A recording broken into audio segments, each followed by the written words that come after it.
Creative technology इस account से सवाल आया है, डिप्रेशन आने के बाद में अपने आप को कैसे हैंडल करना चाहिए। हमें डिप्रेशन क्यों आता है, जिसको नैराश्य कहते हैं। जब भी कोई बात हमारे मन मुताबिक नहीं होती है, और ये मन मुताबिक न होने वाली बात हमको बहुत लगती है, हमारे मन को बहुत लगती है, जिसमें हमारा बहुत बड़ा पराजय हुआ ऐसा हमको लगता है, या फिर हम बहुत असफल हुए ऐसा लगता है, या फिर हमारा बहुत अपमान हुआ ऐसा लगते हैं, तो हम डिप्रेशन में चले जाते हैं। जो बात हमारे मन मुताबिक नहीं हुई, हमारी अपेक्षा अनुसार नहीं हुई, उसके कारण डिप्रेशन निर्माण होता है। ये डिप्रेशन शुरुआत में अगर निर्माण होता है तो ये केवल साइकोलॉजिकल होता है।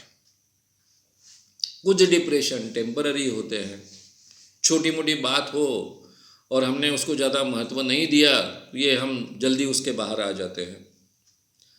कुछ डिप्रेशन ज़्यादा गहरे होते हैं, जैसे कि किसी के साथ में बहुत प्रेम करते हैं, उस प्रेम में असफल हो जाए, उसने नहीं कह दिया, तो गहरे डिप्रेशन में चले जाते हैं। अगर प्रेम पात्र किसी कारणवश एक्सीडेंट में मारा गया तो उससे भी गहरे और ज़्यादा गहरे डिप्रेशन में हम चले जाते हैं। हमारे जीवन में जो सबसे महत्व की बात थी, जो यश प्राप्त करना जीवन का उद्देश्य मानते थे, उस क्षेत्र में हमें अपयश मिला।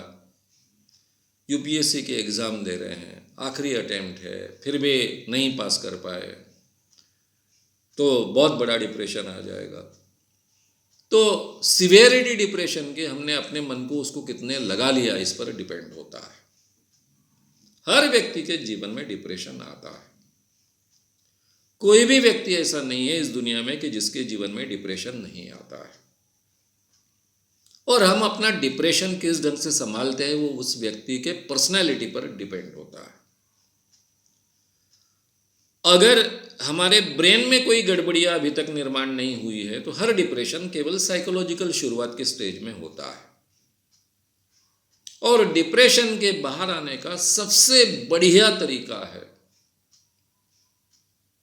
Active one. डिप्रेशन के जो लक्षण होते हैं उनमें एक लक्षण प्रधान होता है कि आपको कुछ करने का मन नहीं करता है।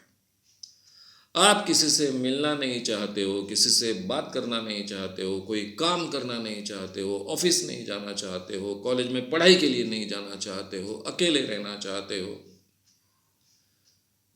इनएक्टिव बनना, लोगों के साथ में संवाद रोक देना, ये डिप्रेशन का एक मेजर लक्षण होता है। अगर हमें डिप्रेशन के बाहर आना है कोई भी अलग ट्रीटमेंट के अलावा, तो सबसे बढ़िया तरीका है कि अपने आप को जिस काम में आपको बहुत रुचि है उस काम में आप झोंक दो।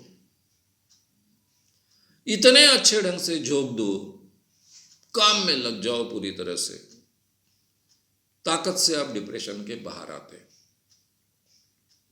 मैंने कहा कि हर व्यक्ति अपने जीवन में डिप्रेशन में जाता ही है। मैंने अलग अलग अवस्था में डिप्रेशन का अनुभव लिया। जब मुझे ये साइकोलॉजी की कुछ भी चीज़ें मालूम नहीं थी तब भी मैं बहुत डिप्रेशन में गया था। बाहर आना मेरे लिए बड़ा मुश्किल हुआ, बहुत डिफ़िकल्ट हुआ, उसके बहुत परिणाम मैंने भुगते। लेकिन मैं उसी कारण शायद सोशल वर्क से जुड़ गया, जयप्रकाश नारायण के आंदोलन में काम करने लग गया, और उसमें से मुझे डिप्रेशन से बाहर आने की बहुत मदद मिली, और उसमें से मेरा व्यक्तित्व भी निर्माण हुआ। दूसरी बार डिप्रेशन आया तो मुझे पता चल गया था कि डिप्रेशन में बाहर आने का सबसे बढ़िया तरीका क्या है। इसलिए मैंने अपने आप को पूरी तरह से काम में झोंक दिया, और इतने आह्वानात्मक काम में झोंक दिया कि जिसमें मैं जिंदा बचूंगा मरूंगा इसकी कोई गारंटी नहीं है। यानी मेरे मन में एहसास रहता था कि आज मर गया तो अच्छा होगा, कटकट चले जाएगी जिंदगी भर की, लेकिन ये काम तो मैं ताकत से करूंगा। और उसमें से एक बहुत ताकतवर काम भी खड़ा हो गया। फिर तीसरे बार डिप्रेशन जब मुझे आया, यानी मैं बड़े डिप्रेशन की बात कर रहा हूँ, ये सब डिप्रेशन साइकोलॉजिकल थे। तो तीसरी बार मैं बहुत ही सुलझा हुआ इंसान था, मुझे काफ़ी थेरेपी का ज्ञान था, साइकोलॉजी का बहुत अच्छा ज्ञान था, ये डिप्रेशन क्यों आया मैं समझ सकता था, ये डिप्रेशन के कारण मैं बहुत अच्छे ढंग से पहचान सकता था। इस वक्त मैंने बहुत अच्छे ढंग से अपने आप को ट्रीट किया, समझाया, जिस कारण ये डिप्रेशन आया। मेरा संगठन टूट गया था, संगठन के दो हिस्से हो गए थे। तब मेरे ध्यान में आया कि मेरे संगठन का काम यानी अंधश्रद्धा निर्मूलन का काम मेरे व्यक्तित्व का हिस्सा बना है। तब फिर मैंने अपने आप को समझाया कि भाई मैं ये अंधश्रद्धा निर्मूलन का काम करते आया हूँ क्या, मेरे लिए करते आया हूँ क्या, मेरे को नाम मिलाना इसलिए करते आया हूँ क्या, मुझे इस काम के जरिए बहुत कुछ प्राप्त करना है इसके लिए मैं करते आया हूँ क्या। मेरे मन को ही मैंने सवाल पूछे और मेरे सवाल मुझे प्राप्त हुए कि नहीं, ये तो मैं जानता हूँ कि जिन जैसी तकलीफ़ मैंने अपने जीवन में सहन की है वैसी तकलीफ़ बाकी लोगों ने सहन नहीं करनी चाहिए, इसलिए मैं ये काम करते आया हूँ। तो क्या मेरे स्वार्थ के लिए मैं काम करते आया क्या? नहीं, लोगों के लिए मैं काम करते आया। फिर अगर मैं लोगों के लिए काम करता हूँ तो ये संगठन अगर टूट गया तो इसका मुझे इतना क्यों बुरा लगना चाहिए, इसमें कोई मेरा दोष है क्या? नहीं, मेरा तो कोई दोष नहीं है। कोई अगर अपनी महत्वाकांक्षा के लिए संगठन को तोड़ता है, ठीक है, 9-10 सालों तक संगठन चलता रहा, अब टूट गया तो टूट गया, उसको एक्सेप्ट करना चाहिए। तो मैंने उसको एक तरफ से एक्सेप्ट किया और दूसरी तरफ मेरे व्यक्तित्व में जो अंधश्रद्धा निर्मूलन का काम मेरे व्यक्तित्व का अटूट हिस्सा बना था उसको मैंने सेपरेट किया। मैं अलग हूं, मेरा काम अलग है। इसको डिसोसिएशन कहते हैं।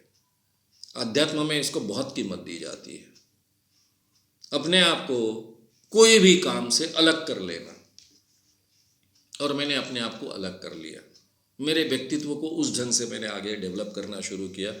मेरा पहले से आध्यात्म का बहुत अच्छा गहरा अध्ययन था, इसलिए मैं उस बात को समझ भी पाता था और इस ढंग से मैंने अलग ढंग से अपने आप को डेवलप किया।